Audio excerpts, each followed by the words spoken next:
In 1964, the ground beneath Anchorage split open, swallowing streets, homes, and entire neighborhoods. The official cause was the Great Alaska Earthquake, 9.2 on the scale, a natural disaster, nothing more. But buried deep in post-quake documentation are reports that never reached the public record. Survey grids that mapped more than just fault lines. Acoustic readings that no geologist could explain. Somewhere within those sealed reports lies Phase 8 of a forgotten military project, Turnagain Heights. The files were marked containment-related. No one ever explained what needed to be contained. This is where Captain James Wheeler's assignment began. Captain James Wheeler stood at attention in the sterile briefing room, fluorescent lights humming overhead. Colonel Marsh sat behind a gray metal desk, manila folder open before him. The office smelled of burnt coffee and mimeograph ink. 10-day assignment, Captain, Marsh said. His voice was flat, rehearsed. Turnagain Heights, fissure documentation, standard post-disaster Corps work. Wheeler studied the typed orders. October 1964, 7 months after the earthquake that had torn Anchorage apart. The assignment seemed routine enough. Measure the fissures, document structural damage, file the report. But something felt off. Turnagain Heights, sir? That's the oldest condemned section. Correct. Marsh slid a sealed envelope across the desk. Coordinate grids, pre-positioned for efficiency. Wheeler picked up the envelope. The coordinates felt too specific, too deliberate for emergency response. He'd worked disaster recovery before. Teams usually established their own survey patterns based on visible damage. These grids were already plotted. Timeline is firm, Captain. 10 days. Complete documentation required. Marsh's emphasis on the deadline seemed unusual. Wheeler nodded, tucked the envelope into his jacket. Outside, Private Chen loaded survey equipment into the 2.5. Sergeant Kovacs leaned against the truck bed, smoking. Earthquake tourism, Kovacs said. Should be easy money. Dr. Weinstein stood apart, studying the geological maps Marsh had provided. His finger traced patterns across the paper. Wheeler watched the scientist's expression shift. Recognition, then concern. Weinstein said nothing, but his jaw tightened. Wheeler felt the weight of the sealed envelope in his pocket. Something about this mission didn't track, but orders were orders. The convoy rolled through the checkpoint at 2 p.m. Wheeler sat in the lead vehicle, watching the condemned zone unfold through the windshield. Turnagain Heights looked like a battlefield. Homes tilted at impossible angles, foundations sheared away by the quake. Streets had buckled into frozen waves of asphalt and concrete. The October wind carried salt from the inlet, and something else, metallic, chemical. Specialist Ruiz covered her mouth with her sleeve. Christ, Kovacs muttered. Looks like the end of the world. They established base in a structurally sound garage on the zone's western edge. Staff Sergeant Bauer posted the MPs on perimeter watch while Ruiz and Weinstein began preliminary measurements. Wheeler unpacked the radio equipment, tested the frequency. Fort Richardson responded immediately. Survey Team 7, position confirmed. Maintain scheduled check-ins. Out. Weinstein worked the nearest fissure with a weighted depth line. The crack was 3 feet wide, jagged edges exposing frozen earth. He fed the line down. 50 feet, 100, 200. The line kept feeding out. How deep does it go? Wheeler asked. Weinstein didn't answer. 300 feet. The weight still hadn't touched bottom. Arctic darkness came at 5 p.m. Chen ran the evening radio check. Terse acknowledgement from command. Nothing more. Wheeler watched Weinstein measure the same fissure again. The readings had changed. Weinstein measured a third time. different again. He stood at the fissure edge, staring down into blackness. At 9 p.m., something echoed from below, metal scraping stone, or breathing, slow, massive, like lungs the size of engine blocks. The MPs grabbed flashlights, moved to the fissure edge. Their beams cut into the darkness and died. The light didn't reflect. It was absorbed, swallowed whole. Settling debris, Bauer said. Post-quake shifts, standard stuff. But Wheeler saw Bauer pause on his way back to the garage, saw him stop at the fissure edge, head tilted, listening to something the rest of them couldn't hear. Wheeler pulled his jacket tighter. 10 days. Just 10 days. Day 3 began with gray October light filtering through low clouds. Wheeler split the team into pairs for the northern grid. He took Kovacs to map surface features. Weinstein and Chen handled seismic readings. The seismograph showed anomalous vibrations, rhythmic pulses that didn't match aftershock patterns. Chen adjusted the equipment twice, got the same results. Equipment malfunction? Wheeler asked. Weinstein shook his head. Readings are consistent, but the pattern is wrong. At 10:30 a.m., Ruiz's voice crackled over the radio. Static washed through first, then her words came through, professionally calm but tight. "Captain, you need to see this." Wheeler and Kovacs found her standing in the doorway of a collapsed split level. She wouldn't go back inside.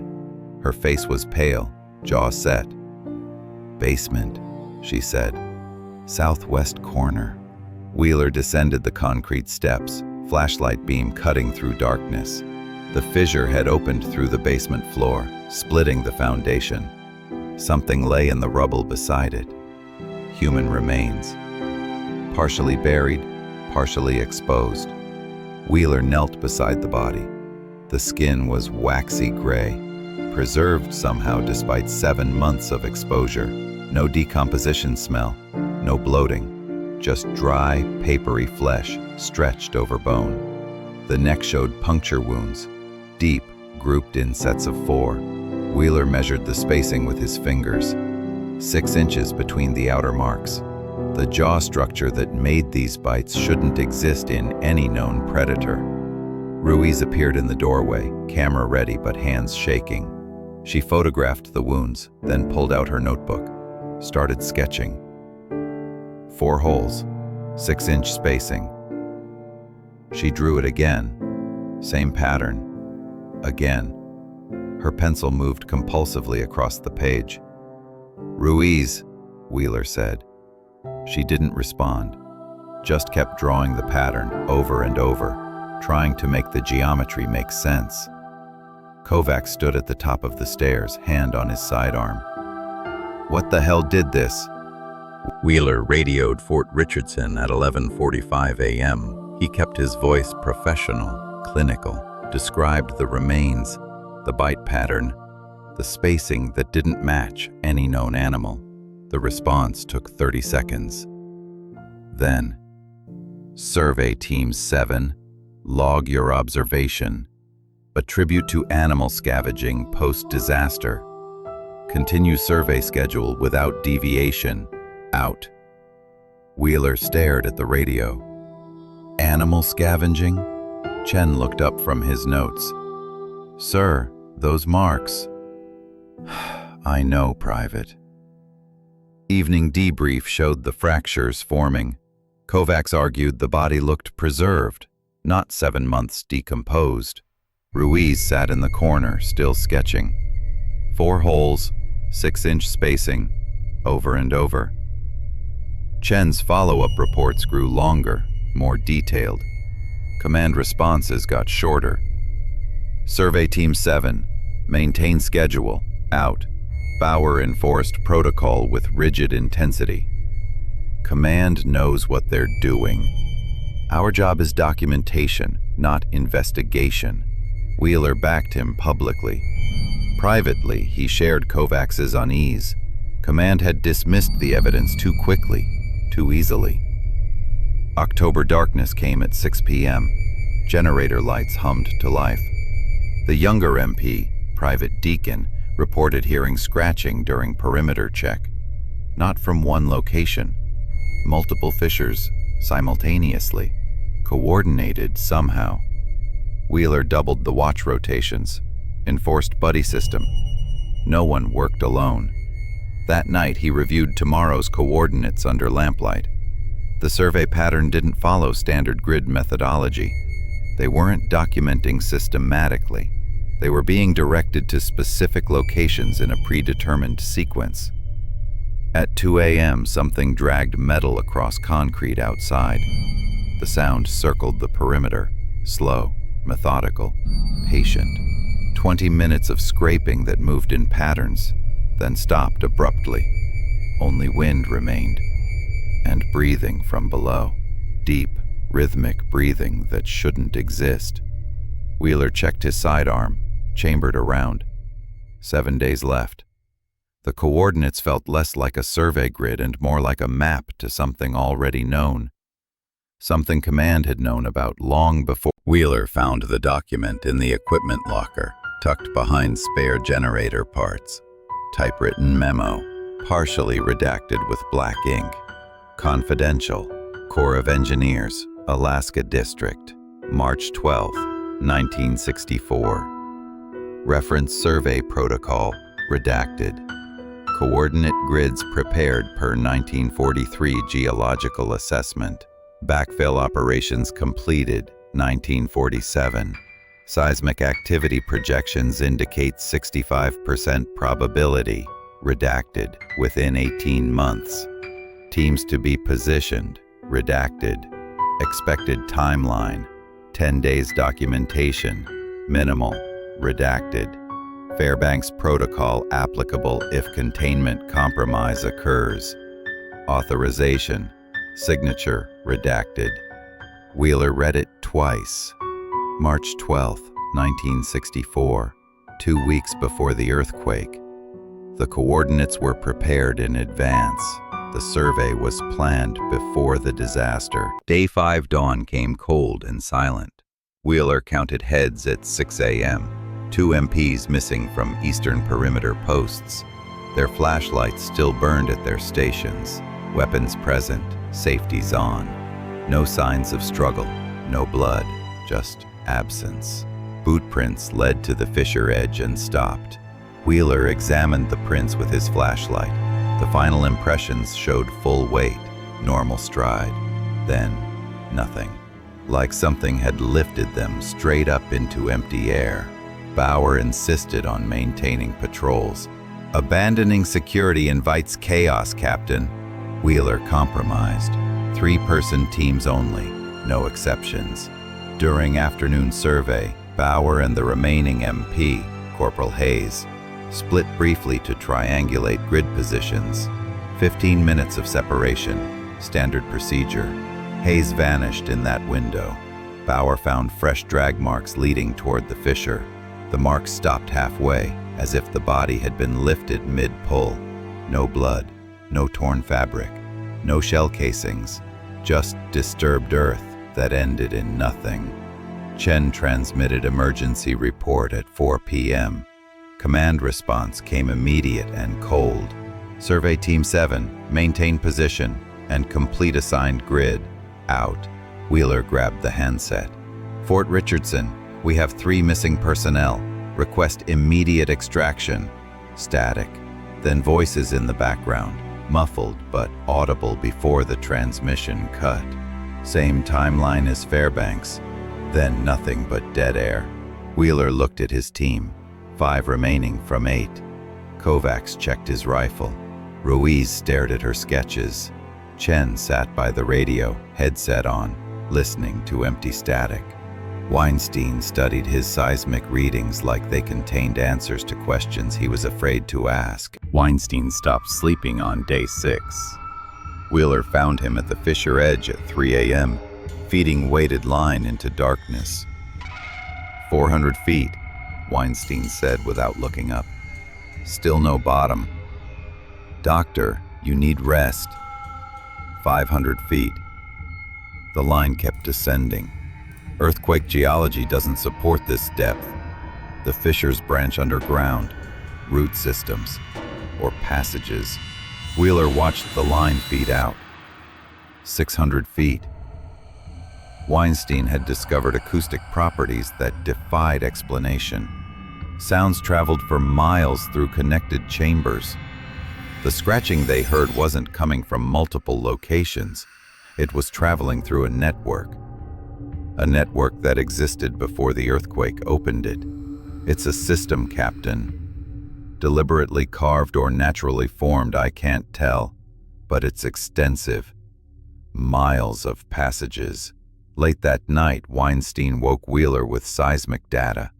The readings showed rhythmic vibrations in the passages below, not aftershocks. Coordinated movement. Multiple large masses traveling synchronized routes. Territorial behavior, Weinstein whispered. They're patrolling. Wheeler stood at the perimeter at 4 a.m. October moon illuminated the nearest fissure. Something pale reflected deep below. Then it blinked. Twin reflections like eyes adjusting to light. The reflections receded downward with impossible speed, vanishing into depths that shouldn't exist. Wheeler stepped back from the edge. His hands were shaking. He forced them still, forced his breathing steady. 4 days remaining. The survey grid was nearly complete, and whatever lived below was waiting. Day 6 brought voices from below. At 9 a.m. during morning survey, the missing MPs called for help. Clear voices echoing from impossible depths. Private Deacon begging for extraction. Corporal Hayes about being trapped in darkness. Kovacs grabbed rope and climbing gear. We have to go down. Wheeler stopped him. Listen to the cadence. The voices grew louder, but the words repeated in strange loops. Emotional inflection didn't match actual distress. Deacon's sobbing came in identical patterns. Same pitch, same duration. Hayes screamed the same phrase 3 times in perfect succession. They're not real, Ruiz whispered. Wheeler realized they were using phrases from radio transcripts, conversations overheard in camp. The MP's voices were perfect copies but assembled incorrectly. Someone had recorded the sounds and was playing them back without understanding human speech patterns. Bauer refused to accept it. My men are alive. They're trapped down there. Sergeant.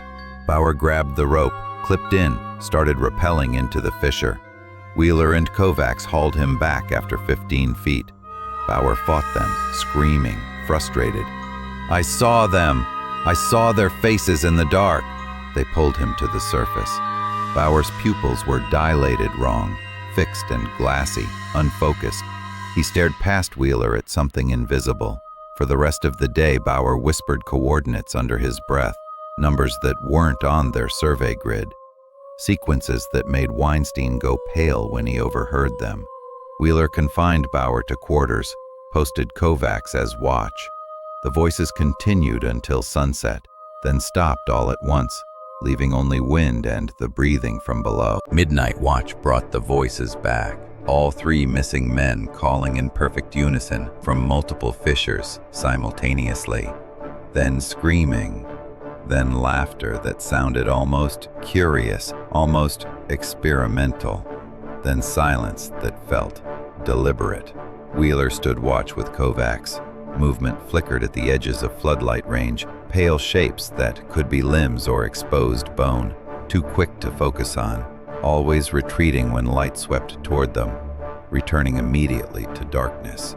They're testing us, Weinstein said from the doorway, learning our light patterns, our watch rotations.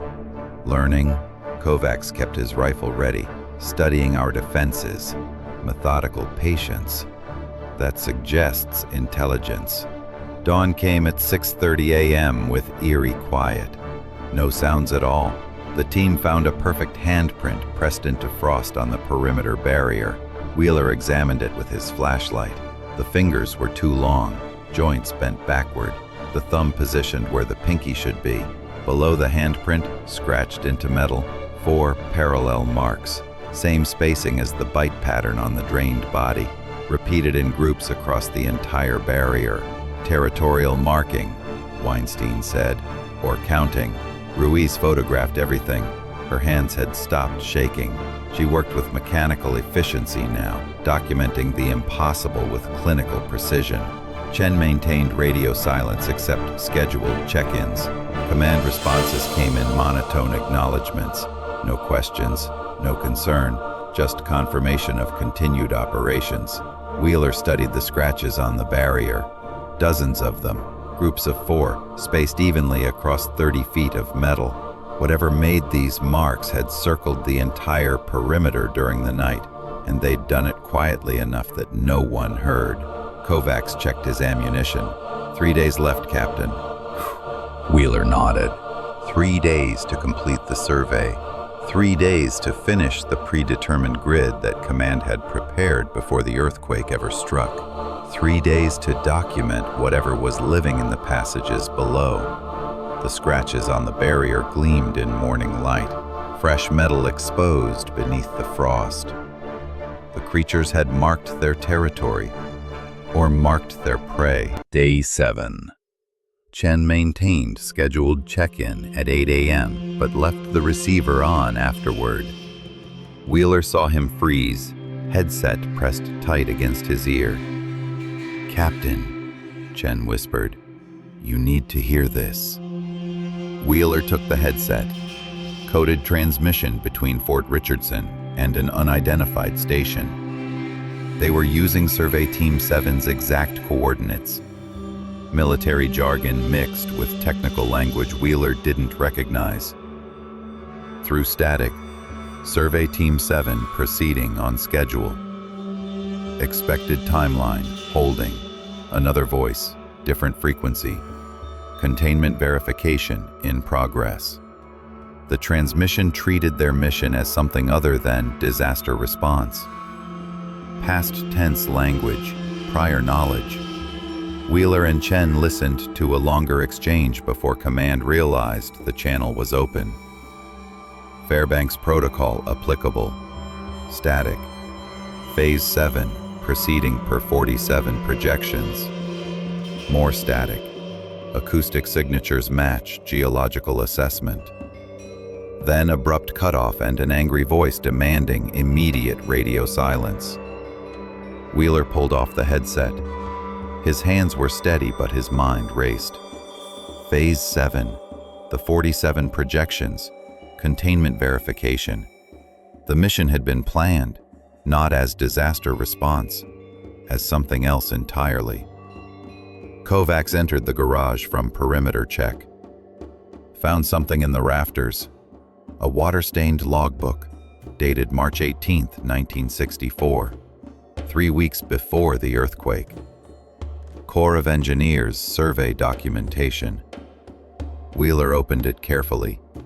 The survey grid was identical to their current assignment. Every coordinate matched. Annotations in the margins. Structural voids requiring investigation.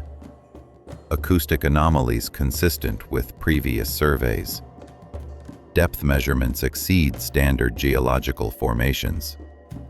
The logbook documented surveys conducted before the disaster, surveys of fissures that didn't exist yet, or fissures that had existed and been sealed. Wheeler flipped to the final entry. His breath caught. Decision to backfill and omit from official geological survey pending further study. Coordinates to remain classified per 1943 protocol. Wheeler called the team together at 2 p.m., laid out the evidence, the March logbook, the intercepted transmission, the pre-positioned coordinates. Our mission was planned before the disaster, Wheeler said. The earthquake didn't create new fissures. It reopened old containments. We're following a map to document something Command already knew was there. Bauer's conviction wavered for the first time. Ruiz produced additional evidence. 1943 expedition notes Weinstein had found in the equipment locker. Same coordinates marked "Do not excavate." Hand-drawn warnings about depth measurements. Notes about biological considerations. Biological considerations. 1943. Chen adjusted his radio frequency, scanning bands. "Captain, our frequency is shared with other active survey teams across Anchorage." "How many?" "I count 4 other teams. Same transmission protocols. Same coordinate structure." Chen tried contacting them. Only static answered. But command broke in immediately. Annoyed voice, harsh with barely controlled anger. "Survey Team 7, maintain radio silence except scheduled check-ins. This is your final warning." Wheeler grabbed the handset. "Fort Richardson, we need clarification on mission parameters." The transmission cut dead. The team sat in silence.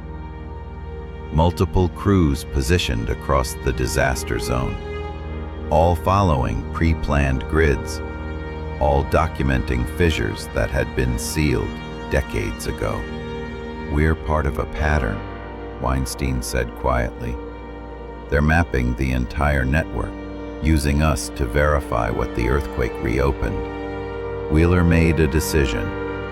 "We stop reporting attacks to command. From now on, we operate independently. Priority is survival, not mission compliance." Kovacs nodded. Ruiz closed her sketchbook. Chen removed his headset. Only Bauer remained silent, staring at coordinates only he could see. That night, scratching on the garage roof went on for hours. Methodical and patient. Metal on metal. The sound moved in deliberate patterns, testing weak points, measuring responses. Morning came at 6:30 a.m. Day 8, Wheeler announced modified mission parameters at 7 a.m. "We complete minimum documentation, then extract early, 2 days ahead of schedule." Bauer stood immediately. "That's dereliction of duty, Captain. That's survival, Sergeant. Orders are orders, regardless of context, regardless of casualties."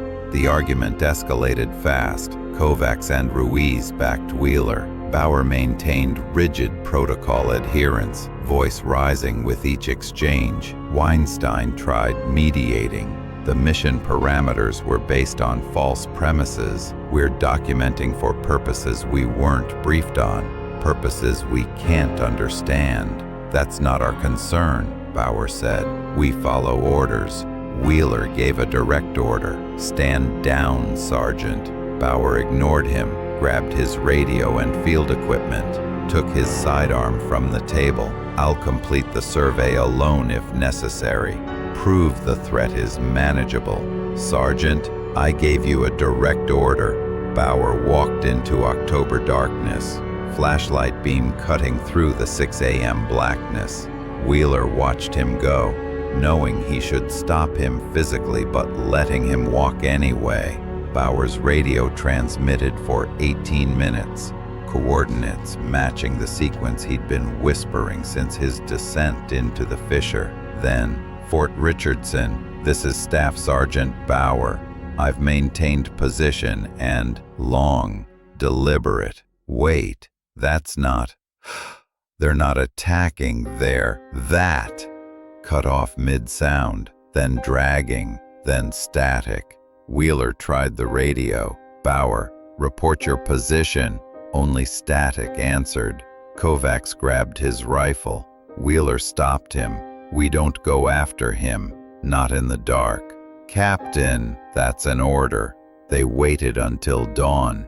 Bauer never came back. 4 survivors remained: Wheeler, Kovacs, Ruiz, and Chen. Weinstein had stopped speaking entirely, just monitored his seismic equipment with hollow eyes. Kovacs welded the garage doors shut, leaving only one defensible entrance. Ruiz and Chen inventoried ammunition: 12 magazines for the rifles, 4 boxes of pistol rounds, insufficient for sustained engagement. Wheeler rationed supplies. 3 days maximum. Food, water, fuel for the generator. Survey maps showed 2 coordinate points remaining, both at far edges of Turnagain Heights. Full day of exposed work required to complete them. "We've documented almost the entire grid," Wheeler said. "Mission is nearly finished whether we survive or not."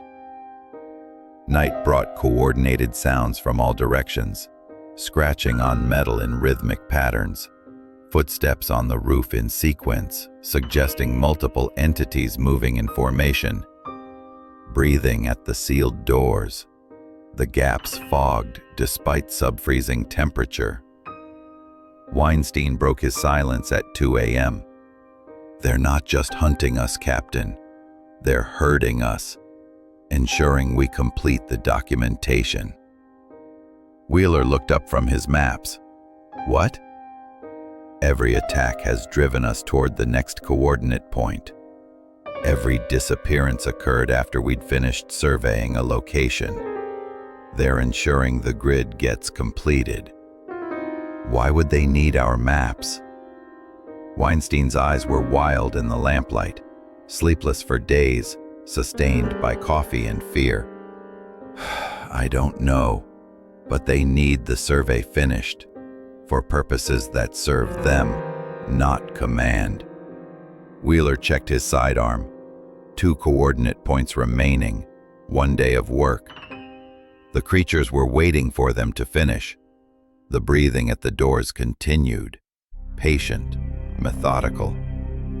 Whatever lived below needed the maps completed, and Wheeler's team was going to finish them, because refusing meant dying in this garage, and completing meant a chance, however small, of extraction. The choice wasn't really a choice at all. Wheeler found the testimony fragment tucked inside Weinstein's field notes. Partial transcript, source unclear, handwritten on yellowed paper. Interviewed the civilian seismologist from the 43 expedition before he died in 51. Said they found passages that predated human habitation of Alaska, going down in spiral patterns like something burrowed up from below. Said the acoustic signatures suggested movement, biological movement, but the rhythms were wrong, too slow, too coordinated. Army sealed everything, poured concrete, built anchorage right on top of it. He asked me, "What do you think happens when earthquake cracks all that concrete open?" I didn't have an answer then. The paper wasn't dated, no signature, just testimony from someone who'd known what was buried below. Day 9 morning. Weinstein presented his complete cross-reference at 8 a.m. He'd worked through the night, correlating 1943 expedition notes with current seismic data. "The fissure network isn't random earthquake damage," Weinstein said. His voice was hoarse, exhausted. "It's a coordinated passage system that existed before the disaster opened it to the surface." He spread maps across the floor, geological surveys from 1943, core documentation from 1947, their current survey grid overlaid on top. The acoustic anomalies documented 80 years apart show identical patterns, rhythmic vibrations suggesting territorial behavior, movement coordinated across miles of underground passages, like pack predators using established hunting corridors. Wheeler studied the maps. Every coordinate command had assigned corresponded to a fissure connecting to the larger network. "We've been mapping their complete territorial grid," Weinstein continued. "Den locations, emergence points, movement patterns, strategic intelligence on whatever lives below." "But why does Command want this documentation?" Kovacs asked. Weinstein shook his head. "I can't explain that, or what the creatures are.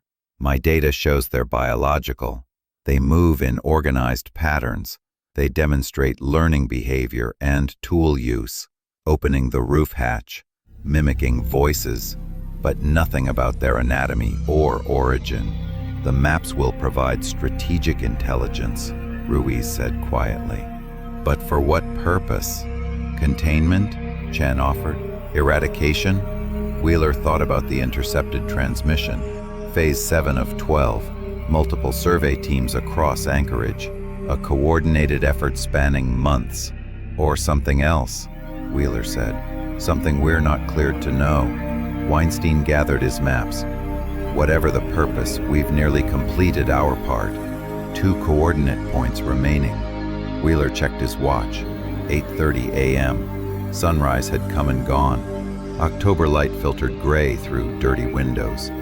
We finished today, Wheeler said. Complete the survey on our terms.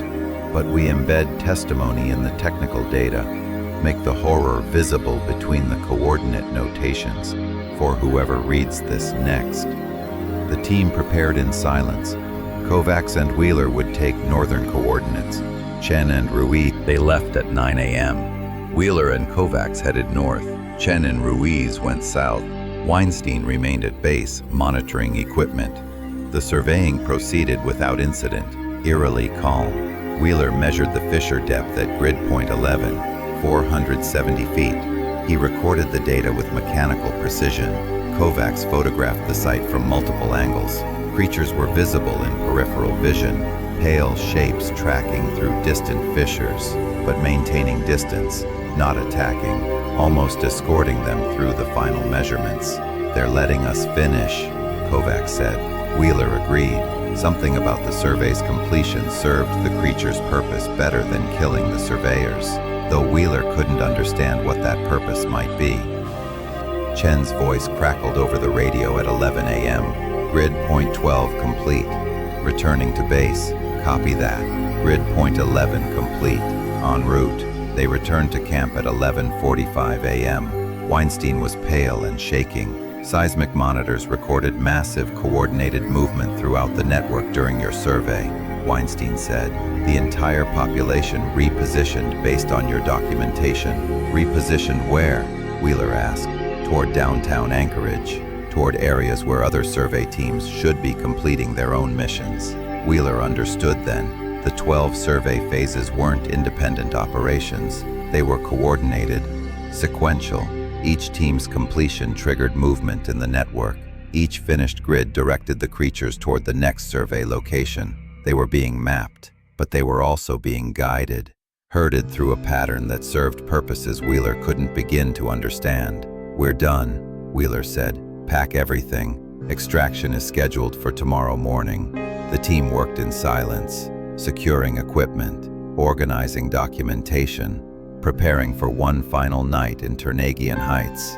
Outside, the creatures watched from fissure edges, dozens of them now, standing in plain sight, patient, waiting. The survey was complete, the maps were finished, and whatever came next was already in motion. Day 10.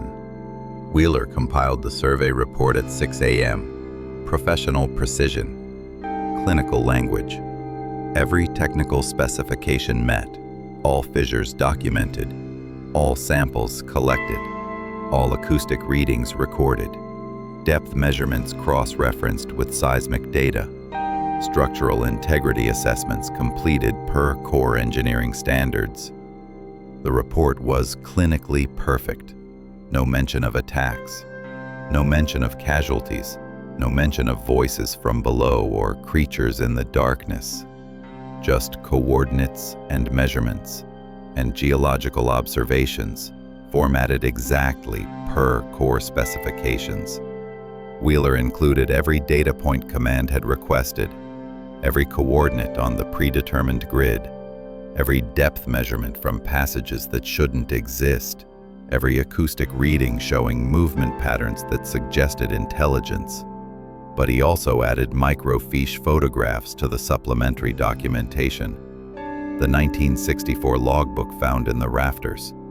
The 1943 expedition notes from the equipment locker. Ruiz's bite pattern sketches showing jaw geometry that violated known biology. Chen's transcribed radio intercepts revealing Phase 7 of 12. All filed as supplementary geological documentation. Technical attachments that any engineer reviewing the report would examine as standard procedure. Kovacs watched him work. Why not include direct testimony? Write what actually happened. Whoever planned this already knows what's in the fissures, Wheeler said. The report's perfection is itself testimony. Any crew reading the supplementary materials will understand the significance. Complete compliance despite obvious horror. Wheeler sealed the report in a waterproof case. Command would get exactly what they'd asked for. And buried within the technical data, the truth would wait for someone who knew how to read it. Chen transmitted final check-in at 7:45 a.m. Fort Richardson, Survey Team 7. Mission complete. All grid coordinates documented. Request extraction confirmation. Response came immediately. Standard sign-off. Professional acknowledgement. Survey Team 7, well done. Your documentation meets all required standards. Extraction at coordinates Delta 7 at 8 a.m. tomorrow. Maintain radio silence at final night. The creatures stopped hiding. Dozens of pale figures stood at fissure edges, on collapsed roofs, in the street beyond the perimeter, watching with eyes that reflected moonlight like animal tapetum, but positioned forward like human faces. They didn't approach, didn't make sounds, just watched with patient stillness that suggested waiting. Weinstein's seismic monitors showed the entire network had gone silent for the first time in days. No movement underground, no vibrations. Perfect stillness in passages that had hummed with coordinated activity for a week. What are they waiting for? Ruiz asked. No one answered, but Wheeler noticed the creatures were all facing the same direction, toward downtown Anchorage, toward areas where other survey teams should be completing their own missions. Phase 8, Phase 9, Phase 10, the pattern continuing across the disaster zone. Dawn came at 6:30 a.m. The creatures retreated into fissures in coordinated withdrawal, disappearing into darkness in synchronized patterns that suggested organization, command structure, purpose beyond simple predation. At 8 a.m. precisely, extraction convoy arrived. Young lieutenant barely acknowledged the survivors, secured documentation and equipment with bureaucratic efficiency. Casualties? Wheeler reported. 4 missing. Staff Sergeant Bauer, Corporal Hayes, Private Deacon, Private Morrison. The lieutenant made a notation without expression.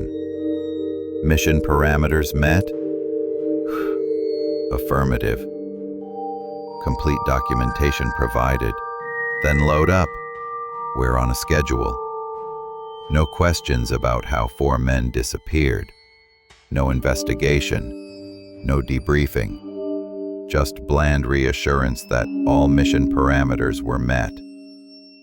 Wheeler climbed into the transport, watched Turnagain Heights recede through the rear window. The fissures remained open.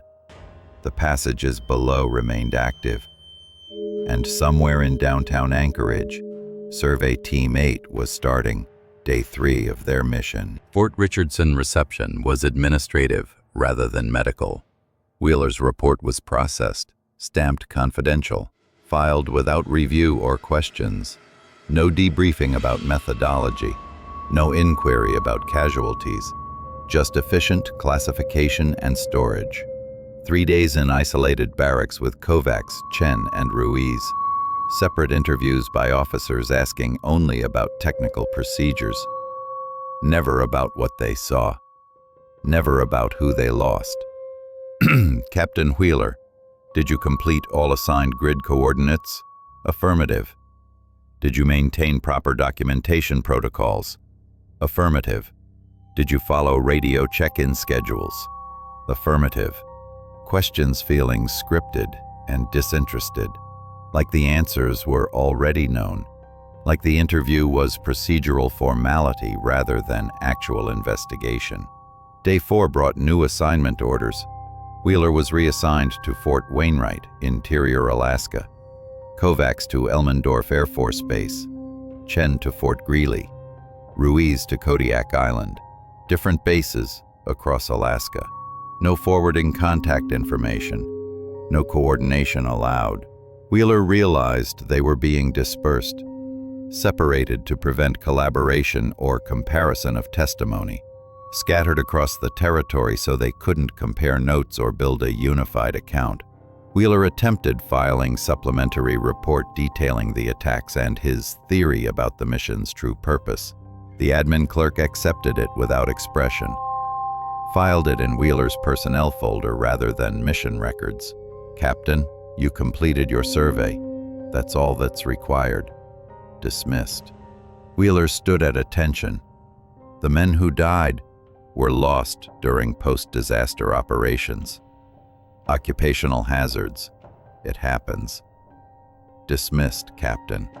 Wheeler saluted, left the admin building. Never saw Kovacs or Chen or Ruiz again. 3 weeks later, he received notice that Survey Team 7 had been officially dissolved. No such unit designation existed in Corps records. His service file made no mention of Turnagain Heights. Just a 10-day gap in October 1964 marked temporary assignment, classified operations. 4 men had died.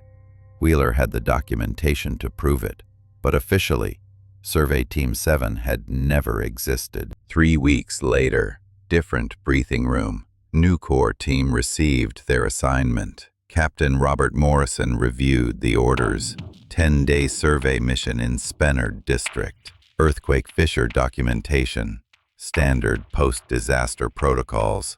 Sealed coordinate grids. Pre-positioned equipment. Specific timeline emphasized with unusual firmness. Morrison noted the odd isolation of the survey area, mentioned to his sergeant that coordinates seemed oddly specific for emergency response. But command knows best, Morrison said. We trust the mission parameters. His radio operator, Private First Class Taylor, was assigned the same frequency Survey Team 7 had used. Taylor tested equipment, tried reaching previous team for handoff protocols. Fort Richardson responded immediately. No such designation exists. Maintain radio silence except scheduled check-ins. Complete your mission. Taylor looked confused but didn't question it, just logged the response and prepared for deployment. Morrison's convoy loaded and departed through military checkpoint into the condemned zone. 8 personnel. Standard survey equipment. 10 days of supplies. Pale figures watched from shadows of collapsed buildings in Spenard, patient and still, as the team established base camp in a structurally sound warehouse. Final transmission fragment was captured by civilian ham radio operator 3 days later, never officially acknowledged, never investigated. Team 9 to Fort Richardson, Day 3 survey proceeding on schedule. Found human remains in collapsed structure. Bite marks don't match. Command, can you confirm Survey Team 7's findings from Turnagain Heights sector? We're seeing similar. Negative, no such team designation exists. Maintain. Understood. Continuing documentation. Then silence. Phase 8 proceeding on timeline. Just like Phase 7 had. Just like Phase 9 would. The pattern continuing across Anchorage. Survey teams documenting fissures that had been sealed decades ago. Creating maps of territories that something below needed mapped. For purposes none of the surveyors would live long enough to understand. Wheeler never saw the document. It was filed 6 levels above his clearance, but it existed in classified archives, waiting for someone with authority to read it. Confidential. Alaska District Survey Operations, November 1964. Phase 7 of 12 complete. Turnagain Heights documentation meets requirements. Spinard, Mountain View, and Fairview phases proceeding on timeline. Redacted, projections indicate full territorial mapping achievable by March 1965. Containment breach patterns consistent with the 1947 geological assessment. Personnel attrition within acceptable parameters. Redacted, acoustic signatures suggest coordinated, emerging behavior. Recommendation section classified. Authorization continues per original 1943 protocols. Stamp reads, Eyes Only, Alaska Command. A handwritten note in the margin says, What happens when we finish all 12 surveys? No answer recorded.